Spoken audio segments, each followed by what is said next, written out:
Welcome, everybody, to the American Space Museum. I'm Mark Marquette, and brrr, it's like 40 degrees here in Florida. How are we taking it?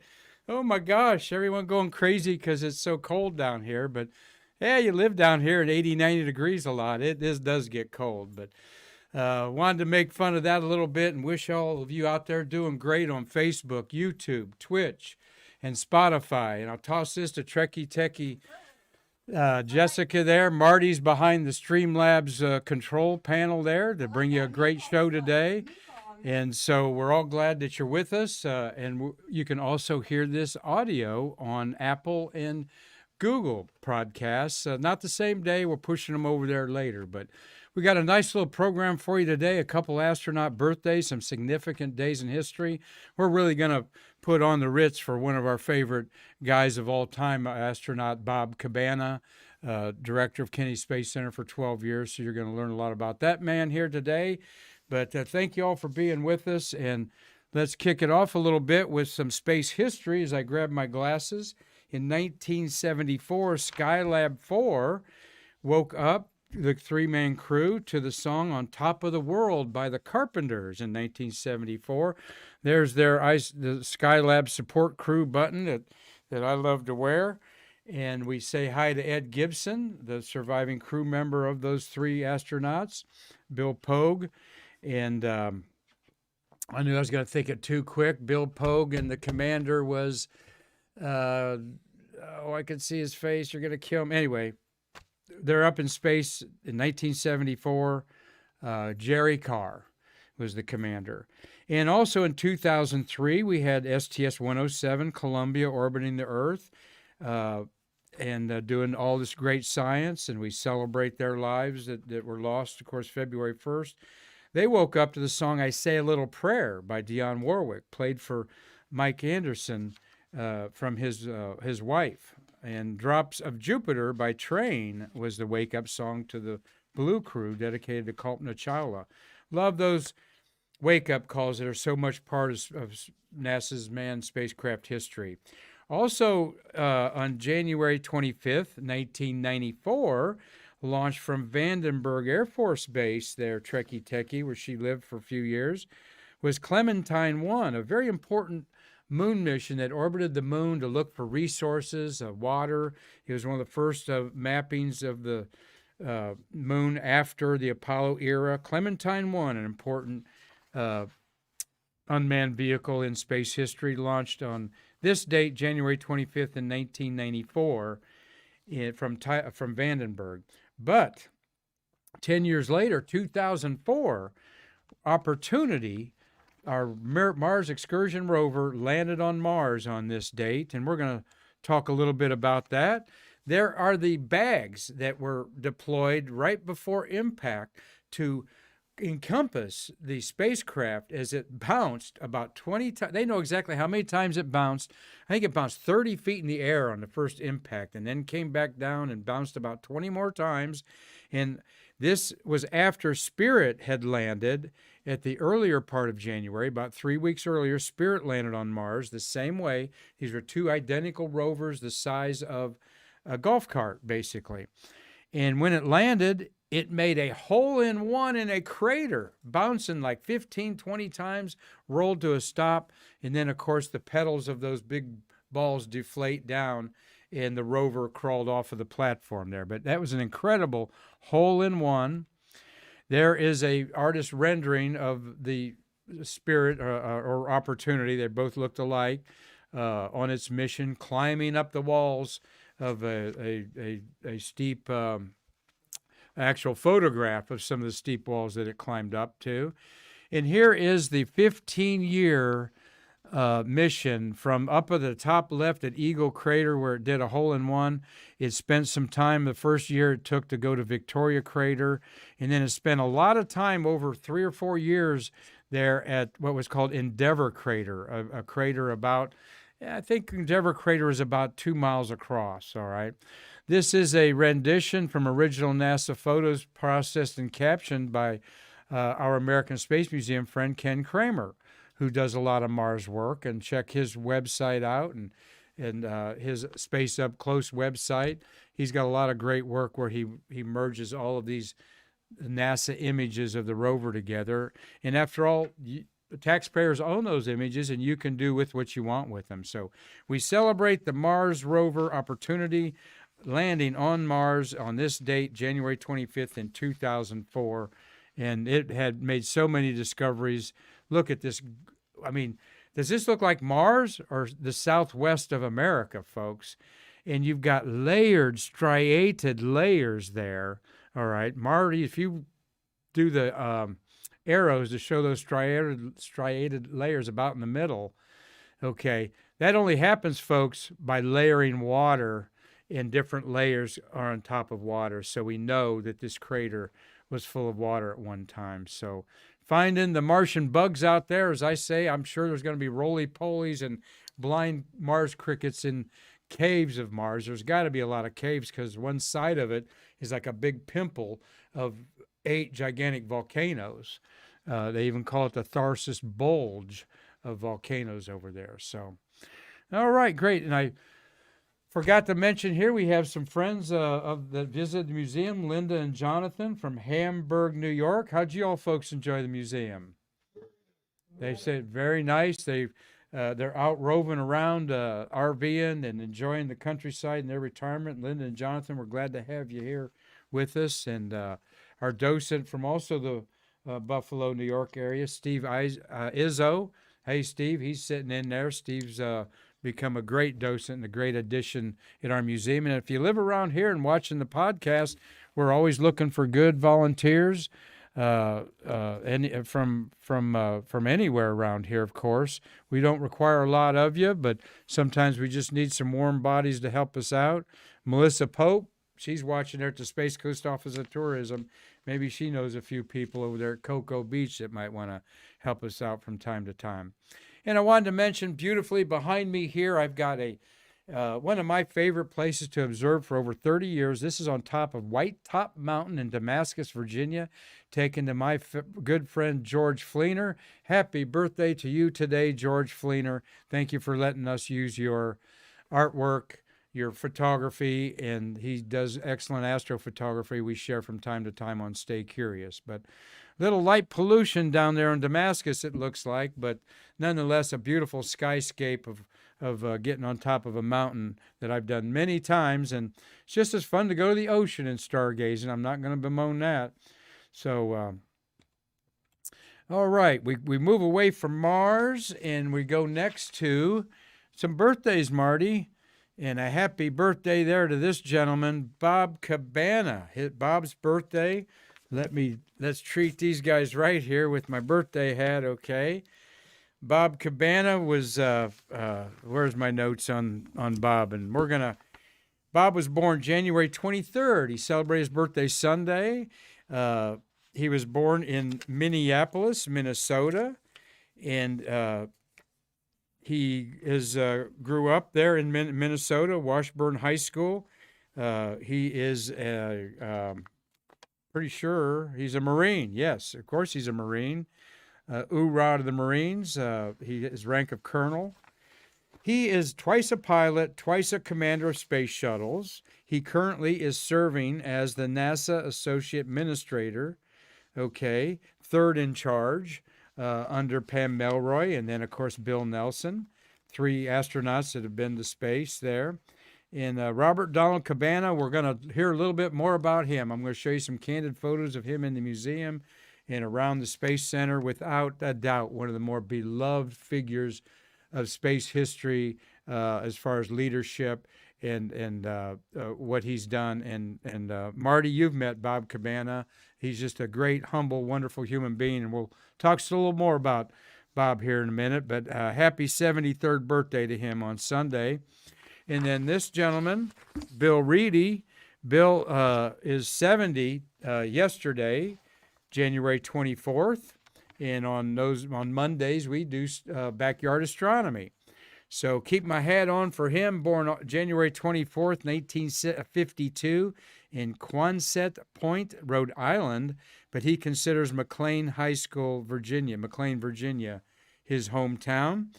Reedy, a three-time pilot, STS 42, 51, and 79, later became the associate administrator for the Office of Space Flight at NASA headquarters. That's where this fancy picture of him is made. So that's an important position with a lot of responsibilities there in Johnson Space Center.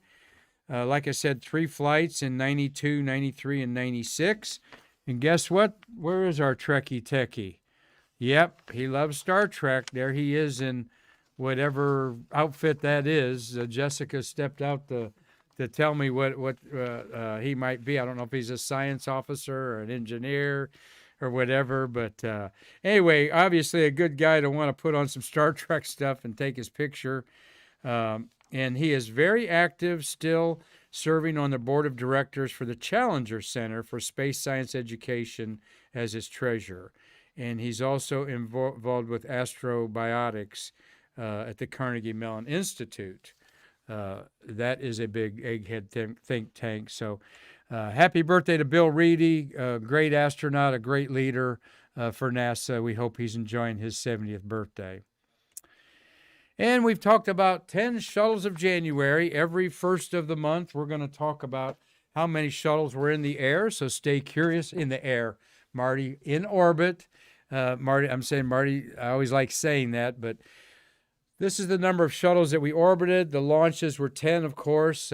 We celebrate yesterday the launch of 51C. All right. As I mentioned before, over 50 astronauts were launched during this month. And you'll find out, along with me, what were the most active months for shuttle launches. And keep this in mind. They wanted to launch a shuttle. They thought they could launch 3 or 4 a month, okay? And I believe 9 is the most that we ever launched in any one single year. But this is how many throughout the 30-year history were launched in a particular month. So we've got 51C there at the bottom, launched on January 24th. There is the emblem of it there, and this was one that you're not going to find out much about as I consult my scroll here, fetch my shuttle scroll. We had Bob Seek launch that mission, okay, in 51C. I've actually got there we go. I've got a press site pass from there. This number 184, that's a pretty low number. Not many people were given those. Here's the lithograph that we usually see, but here's a cool crew photo there, Marty, of the crew in their military garb, okay, and the commander is Lauren Shriver. Lauren's sitting there. Standing up left to right is L. Onozuka. This was his one successful mission before he lost his life in the Challenger launch that is January 28th. You've got mission special, and then seated down there is the commander, Lauren Shriver, and beside him is Tom Mattingly, who was the pilot and later become a commander. No, Shriver was pilot on this. That's right. Commander was Mattingly. Mattingly, of course, went to the moon on Apollo 16, orbited it, and then he was on the STS-4, I believe, as a pilot of the two that flew that. And then background, there were mission specialists Gary Payton and James Bellucci there. Were involved in this mission. And this was the first Department of Defense mission, top secret, okay? And very serious was the top secret of all of this stuff. In fact, one day, Marty, we're going to do all the missions that were top secret. There was 11 of them of the shuttle history. Between 1982 and 1992, NASA launched 11 space shuttles that were classified payloads. And they honored a deal that was dated back to 1969, though after the Challenger explosion in 1986, they would rather get out of it. But the National Reconnaissance Office, an organization so secret, its name could not be published at the time, all right, in 1969, requested certain changes to the design of the space shuttle that 50 years ago in April, NASA okayed the $5.5 billion to build the shuttle. And we're going to have a whole celebration in April with launch directors and hopefully a few astronauts and a lot of wonderful space workers to do that. But so top secret was 51C that his crewmates had to take a trip to Sunnyvale out there in California to see the spacecraft that they were going to, the satellite that they were going to deploy. And here is a little bit from a Smithsonian article that I came across. The astronauts were ordered to disguise their destination by filing a flight plan to Denver, then diverting to the San Francisco Bay Area. Of course, they were in T-38s. They weren't in commercial airplanes. They were each in a separate pilot and then one in the back seat of those. Basically, their own taxi to drive around the country. They landed at NASA Ames Research Center in Mountain View, then rented, quote, an old junky car that could barely run, according to Mattingly, and drove to a, quote, out-of-the-way motel arranged by their secretary. As they pulled up, we made extra stops to make sure we wouldn't come here directly. We didn't tell our families. We didn't tell anybody we were here. And look at that motel. Okay, on the motel when they stopped at this top secret destination, said Mattingly, was written on the marquee, "Welcome STS-51C astronauts," with all their names in big type. Okay, so much for top secret stuff. But there, of course, for our national security, we need to have top secret things that from time to time. And these were all about securing our country. And there's still a Cold War going on, folks. And it is still spy versus spy. And you better believe it's serious business, particularly when Russia a few months ago aggressively took out one of their own satellites from a ground-based missile that has created shrapnel that could threaten the lives of not just our ISS astronauts, but also there's 3 astronauts on the Chinese spacecraft. So, well, here we wanted to talk about Onozuka there on the left that lost his life on January 28th, launch of Challenger in 1986. There he is with Lauren Shriver, enjoying some good times in Discovery for his one main mission.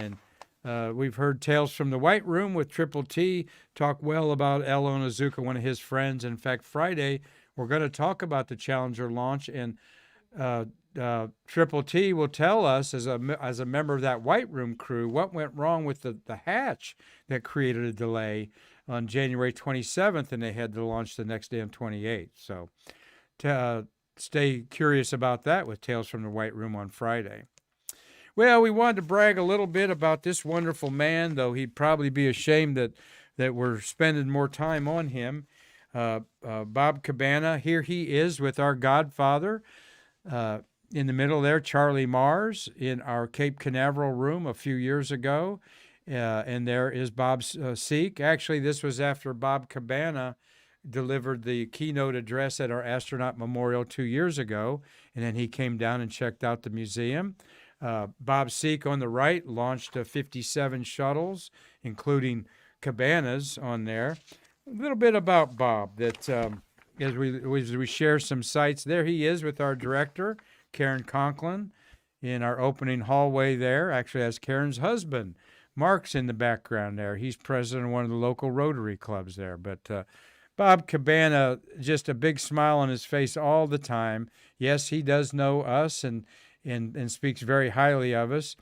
There's Bob with Joanne Morgan and astronaut Nicole Stott. And if you don't know who Joanne Morgan is, shame on you. She's the only female that was in the launch room at the launch of Apollo 11. She broke the glass ceiling for you gals out there on many jobs. She was one of the first female engineers. Like I said, 300 men in launch control for Apollo. She's the only woman. You can see her in the picture in the center of some of those famous pictures there. But then she was involved in other divisions of NASA, particularly the manned space flight and had some other responsibilities there. And so we were trying to effort Joanne on for Women's Month in March, and we have had her on an episode of Stay Curious. But there's Bob and Nicole Stott. Of course, Nicole's a great friend of our museum, and she's been on our show twice, most recently to promote her book, Back to Earth, where she wants us all to remember three things, Marty. One, we're all Earthlings. Two, we all live on a planet. And three, the only border that matters is that thin blue line right behind them that keeps us alive as human beings on planet Earth. Love you, Nicole. We can't wait to be involved with her on some things we're cooking up for 2022. This is Bob Cabana at his best, enjoying the kids and enjoying being with people out at the Kennedy Space Center, where he, for 12 years, was the director. The longest tenure of anybody. 4 space shuttle missions, twice on Discovery as a pilot, and then he commanded Columbia on a microgravity experiment, and then he commanded Endeavour in 1998 when he and the cosmonaut Krikalev took up the Unity, U.S.-built first unit of the space station and attached it to Zarya. And then Cabana and Krikalev went inside and turned the lights on that have been on now for 24 years on our International Space Station, continuously occupied for 21 years. And everybody that's been around Bob knows that this is him working the crowd. There he's with Doug Hurley, astronaut that did our Demo 2 mission on the Crew Dragon to go to space with Bob Behnken. He's always working the crowd, always smiles in the background, as Bob's just a great guy. And we're so happy that he is one of our leaders still directing our American space program. So if you know him, tell him that we bragged about you. If you got a picture of him, I'll bet you do. Why don't you put it on our thread here and show everybody that you've been in the presence of this great man. I certainly have. I didn't look for any pictures of mine, except this one. And I remember, and I went out to the Kennedy Visitors Complex to see Bob Cabana deliver a few words of him underneath Discovery. This is a part of Challenger that is in a gorgeous room, a very humble, reserved room on the right. This is Bob Cabana looking at the remains of Challenger. To the right is another view window that's got the windscreen of Columbia in it, and it's got pine needles in it still from the swamps of Louisiana where it was fetched from. And I couldn't help but watch Bob walk around as I was a fly on the wall. And yes, I've been a professional photographer and discreetly peeled off a few pictures of him. And he spent 5 minutes in this room, and I love this room, and the hair rises on my arms every time I walk in it at Kennedy Visitors Complex in the Atlantis building. And he walked up to me. I had my American Space Museum shirt on, and he looked at me, and I said, "Hi, sir." And he said, "Hello." And I said, "I've got to ask you, what do you think of this room? And what are you thinking?" And he said to me, he said, "They've done it beautifully here." He said, "Mark, this is like being at church." And then he just kind of said, "These were my friends." And it's just really so emotional to think about. It really is. And I shared this picture with him later, and I was kind of embarrassed to take it, but captures a moment of time that's just priceless. So God bless you, Bob Cabana, and like I said, all you've done. 73 years old. Hope he lives a long life to do more for us. Under Bill Nelson as our NASA director, politician, of course, from Florida, and Pam Melroy, the second female commander of a spaceship after Eileen Collins, and then him in charge. I believe we're going to go back to the moon, Marty, and fulfill our dreams to 50-some years later, finally put humans back on the moon. So we're so glad that you're with us to Stay Curious today, and tomorrow we'll have another show, catch up with what's happening with that Webb telescope, have some more space history. Marty's got a note here for me or two. Thank you all for watching. Tom Usiak, I heard from your brother Mark. He's on the road coming down here. We'll try to get Mark on here maybe tomorrow, Thursday, Marty. But Thursday, we've got Jonathan Ward is going to be our guest on Stay Curious. He's written 4 books. His most recent one is the sort of autobiography of Eileen Collins, who I told you is the first female pilot and first commander of a space shuttle. And then he wrote a book on bringing Columbia home with launch director Mike Lineback. And then Jonathan Ward's written 2 books on the Space Coast over here in kind of the rocket ranch approach there. So you're going to enjoy your conversation with him. Maurice Stewart, thank you for watching. Tom Celentano, hope you're enjoying your retirement, Tom. Christopher Mick, freezing to death. Where's my muffler there, Marty? Makes me cold just reading off their names. Larry Pusker's there in Michigan. And Pamela Shivik, thank you for watching out there. And Professor Sewell, thank you for watching, and telling all your friends to like us on Facebook, share us on YouTube, subscribe to us on Twitch and Spotify, and tell your friends that every weekday we're providing some content here that we think's unique and promotes our wonderful astronauts as well as America's space program. So come back and see us all tomorrow to Stay Curious with me, Mark Marquette, and we will bridge the space between us.